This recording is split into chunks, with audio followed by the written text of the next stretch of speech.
평생 아들을 위해 살아온 아버지. 하지만 아들의 차가운 한마디, 이젠 필요 없어요. 그 말은 가슴 깊이 상처로 남았습니다. 세월이 흘러 모든 걸 잃고 다시 찾아온 아들. 그 앞에서 아버지가 꺼낸 마지막 선택은 눈물과 감동, 그리고 반전으로 이어집니다. 사연 시작 전 구독과 좋아요 버튼 눌러주시면 사연의 재미가 2배가 됩니다. 사연 이야기 시작합니다. 저는 평생을 이 땅에서 살아왔습니다. 해가 뜨면 논으로 나가고 해가 지면 집으로 돌아오는 그런 단순한 삶이었지요. 손이 거칠어질 때까지 흙을 만지고 등이 굽을 때까지 허리를 숙여 별을 베어왔습니다. 아내가 세상을 떠난 후로는 더욱 그랬습니다. 혼자 남은 아들 민수만이 제 삶의 전부가 되었거든요. 그 아이가 태어났을 때부터 저는 마음속으로 다짐했습니다. 이 아이만큼은 나처럼 평생 땅만 파고 살게 하지 않겠다. 공부시켜서 도시로 보내겠다. 민수는 어릴 때부터 똑똑했습니다.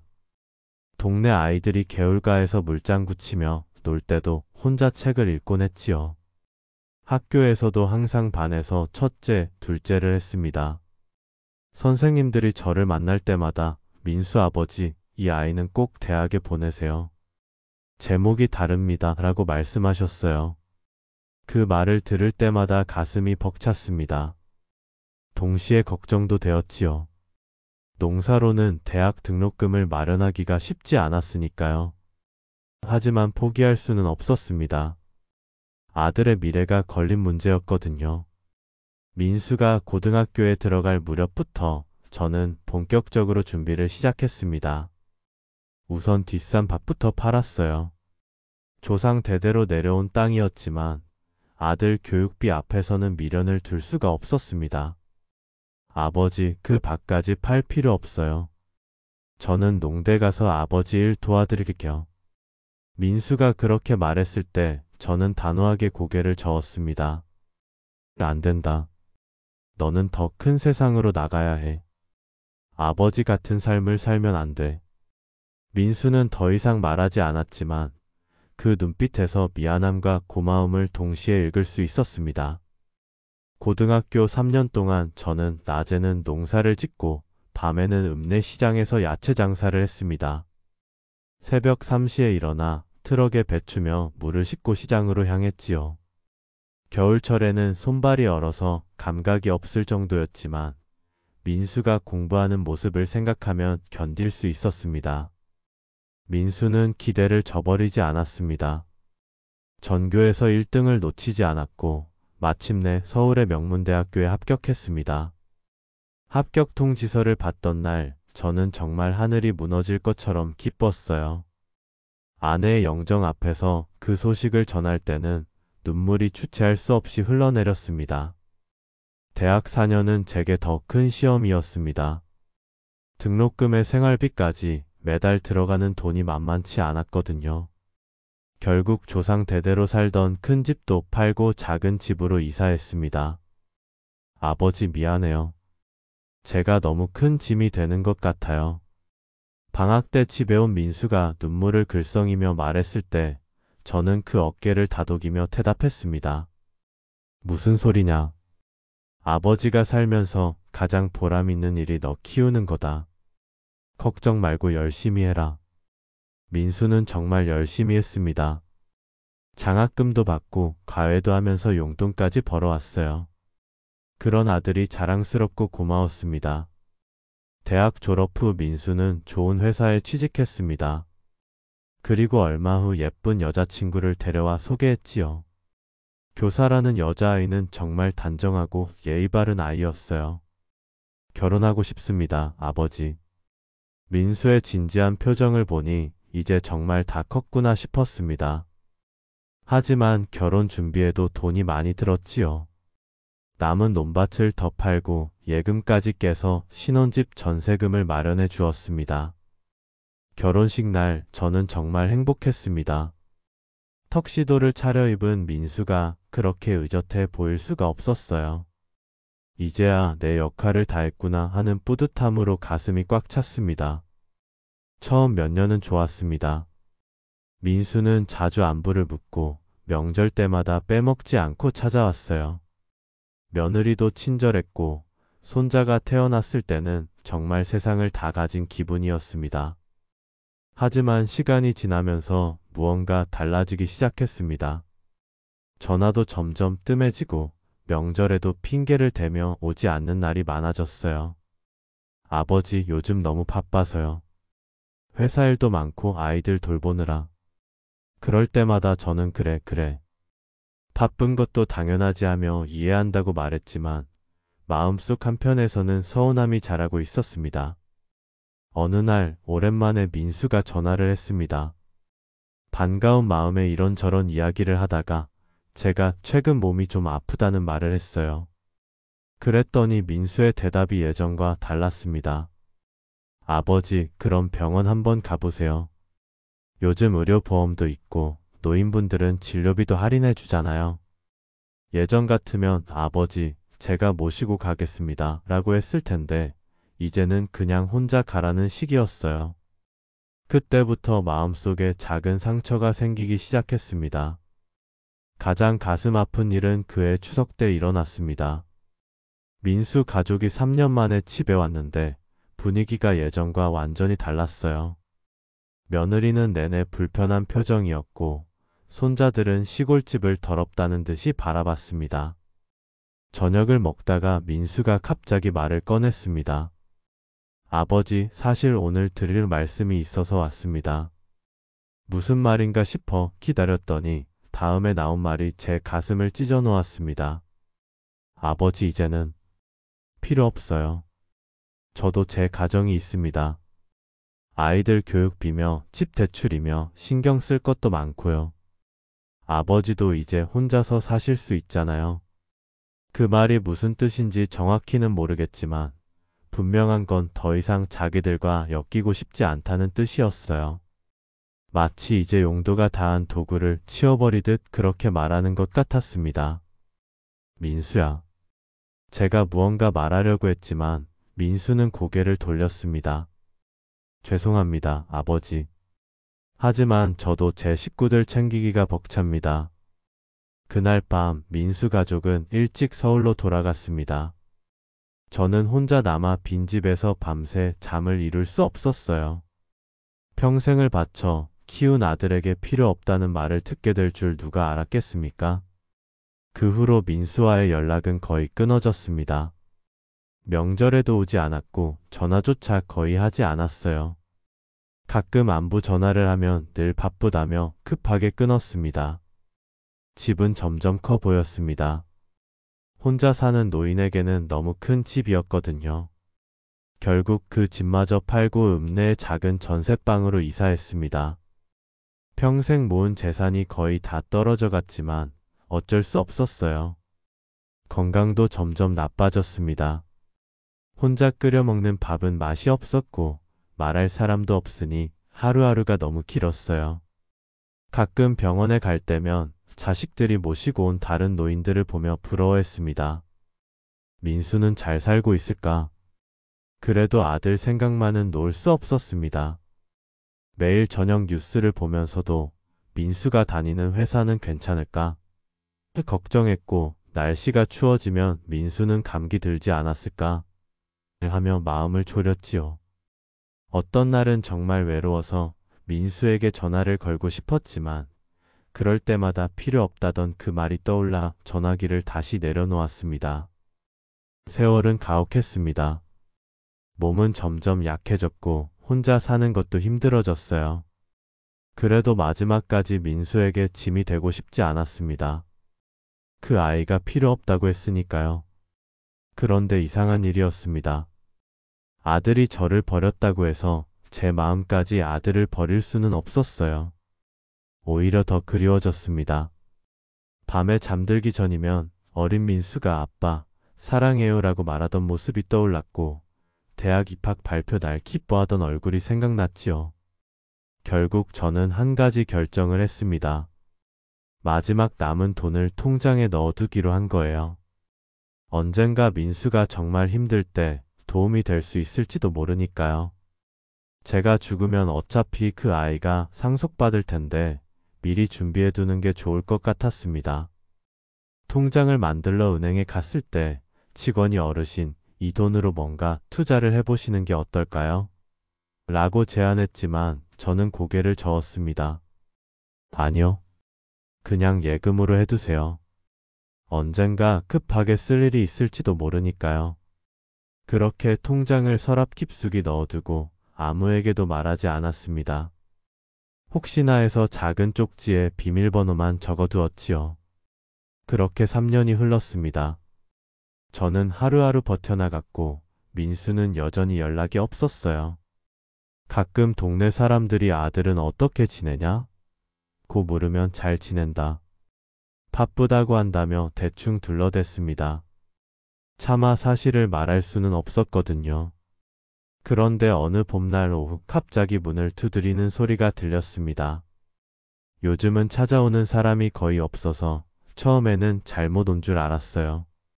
하지만 계속 두드리는 소리에 문을 열어보니 민수였습니다. 하지만 예전에 그 당당하고 멋있던 모습은 어디에도 없었어요. 머리는 헝클어져 있고 옷은 구겨져 있고 무엇보다 그 눈빛이 완전히 바뀌어 있었습니다. 절망에 찬 눈빛이었어요. 아버지. 민수는 제 얼굴을 보자마자 무릎을 꿇었습니다. 그리고는 어린아이처럼 울기 시작했어요. 아버지, 저 좀 살려주세요. 이제 아버지밖에 없습니다. 해시태그 9. 모든 것을 잃은 아들. 민수의 이야기를 들어보니 상황이 심각했습니다. 회사에서 독립해서 사업을 시작했는데 큰 사기를 당해 모든 것을 잃었다고 했어요. 집은 경매로 넘어갔고 빚은 수억 원이 남았다고 했습니다. 며느리와 아이들은? 제가 물었더니 민수는 더욱 큰 소리로 울었습니다. 아내가 아이들 데리고 친정으로 갔어요. 이혼하자고 합니다. 저 같은 남편과는 더 이상 살 수 없다고. 평생 자신만만했던 아들이 이렇게 무너진 모습을 보니 마음이 너무 아팠습니다. 동시에 3년 전 그 상처도 다시 떠올랐어요. 필요 없다던 그 말, 저를 마치 쓰레기처럼 취급하던 그때의 기억들이 파도처럼 밀려왔습니다. 민수야. 저는 잠시 말을 멈췄습니다. 솔직히 마음이 복잡했어요. 이 아이가 잘 나갈 때는 저를 버리더니 이제 힘들어지니까 다시 찾아온 건 아닌가 하는 생각도 들었거든요. 하지만 바닥에 엎드려 울고 있는 아들을 보니 그런 생각들이 모두 사라졌습니다. 이 아이는 제 아들이었어요. 제가 평생을 바쳐 키운 세상에서 가장 사랑하는 사람이었습니다. 저는 방 안으로 들어가서 서랍을 열었습니다. 그리고 그동안 아껴두었던 통장을 꺼냈어요. 비록 큰 돈은 아니었지만 제가 가진 거의 모든 것이었습니다. 민수는 여전히 문 앞에서 무릎을 꿇고 있었어요. 저는 그 앞에 통장을 내밀었습니다. 이거 가져가라. 민수가 고개를 들더니 통장을 보고는 더욱 큰 소리로 울기 시작했습니다. 아버지. 저는 아버지께 너무 못했는데. 알고 있다. 제가 조용히 말했습니다. 내가 날 버렸다는 것도 알고 있다. 3년 동안 얼마나 외로웠는지도 너는 모를 거다. 민수는 아무 말도 할 수 없었어요. 그저 고개를 숙이고 울기만 했습니다. 하지만 말이다. 저는 계속해서 말했습니다. 내가 날 버려도 나는 너를 버리지 않았다. 그게 아버지라는 거다. 그 순간 민수는 제 손을 붙잡고 울부짖었습니다. 아버지, 죄송합니다. 정말 죄송합니다. 저도 모르게 눈물이 났습니다. 3년 동안 혼자 삼켜왔던 서러움과 그리움이 모두 쏟아져 나왔어요. 그날부터 민수는 완전히 달라졌습니다. 저와 함께 그 작은 전셋방에서 살기 시작했어요. 처음에는 서로 어색했지만 시간이 지나면서 예전의 정겨움을 되찾아갔습니다. 민수는 아르바이트를 여러 개 하며 생계를 이어갔습니다. 새벽에는 신문 배달을, 낮에는 건설 현장에서, 저녁에는 음식점에서 일했어요. 몸은 힘들어 보였지만 예전처럼 자만하던 모습은 찾아볼 수 없었습니다.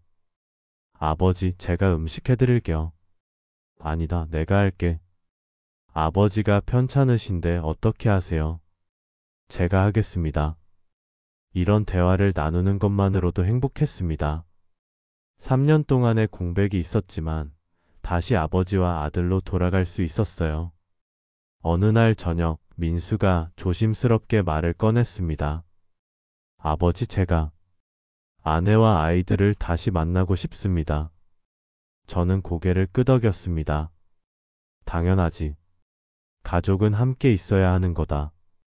민수는 며느리와 손자들을 만나기 위해 여러 번 애를 썼습니다. 처음에는 거절당했지만 포기하지 않고 계속 노력했어요. 그리고 마침내 며느리가 아이들과 함께 저희 집에 왔습니다. 며느리는 예전과 달리 많이 여유어 보였어요. 혼자서 아이들을 키우는 게 쉽지 않았나 보더군요. 손자들도 아빠를 그리워하는 것 같았습니다. 할아버지. 큰 손자가 저에게 다가와서 안겼을 때 정말 세상을 다 가진 기분이었어요.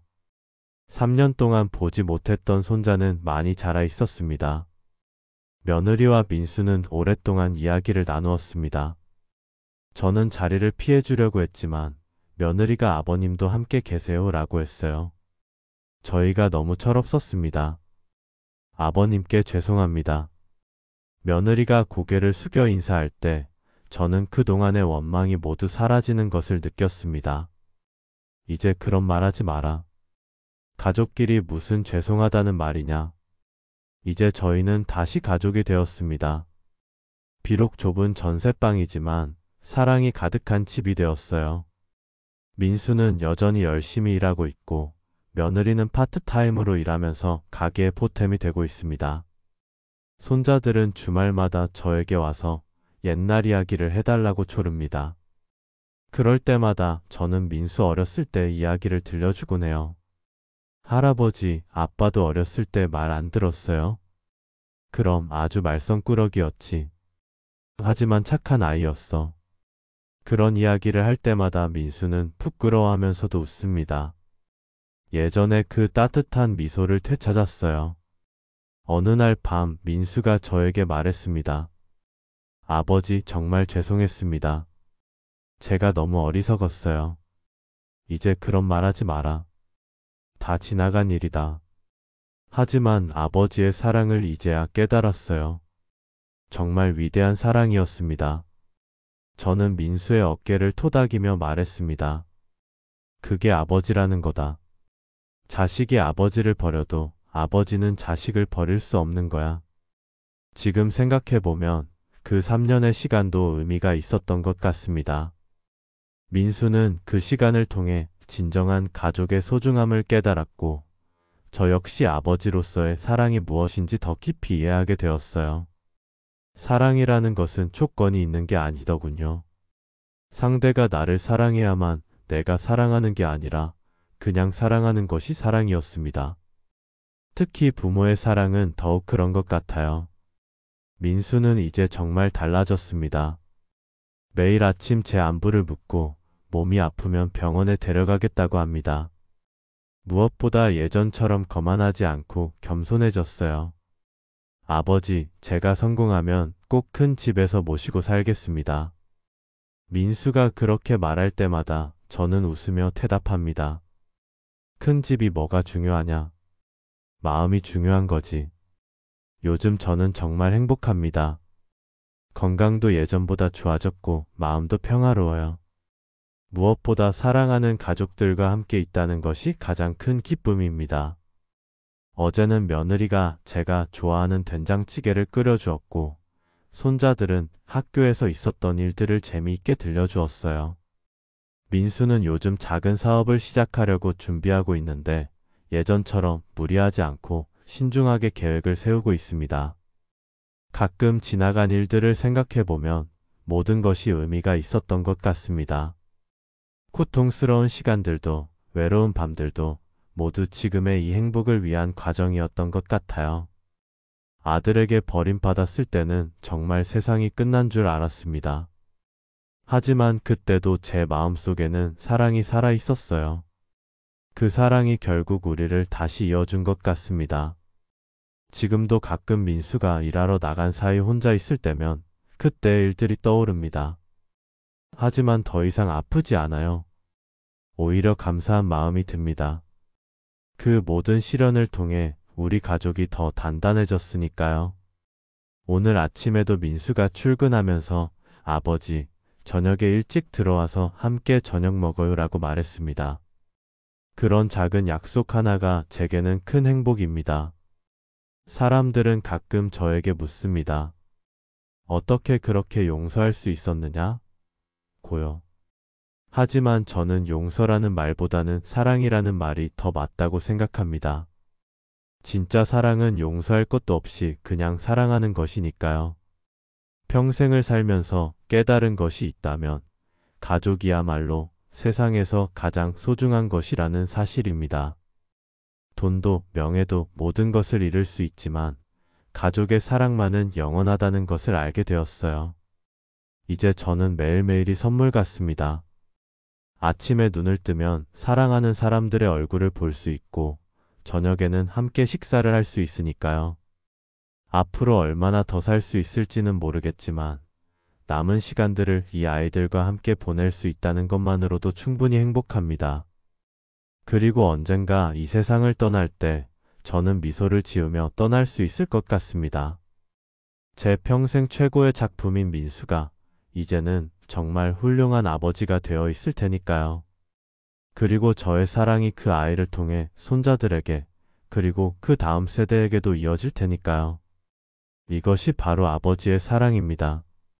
조건 없고 끝이 없는 사랑 말입니다. 사연 재밌게 들으셨나요? 구독과 좋아요 잊지 마시고요. 댓글로 여러분의 생각을 나눠주세요. 다음 영상에서도 더 감동적이고 흥미로운 이야기로 찾아뵙겠습니다. 함께해 주셔서 감사합니다.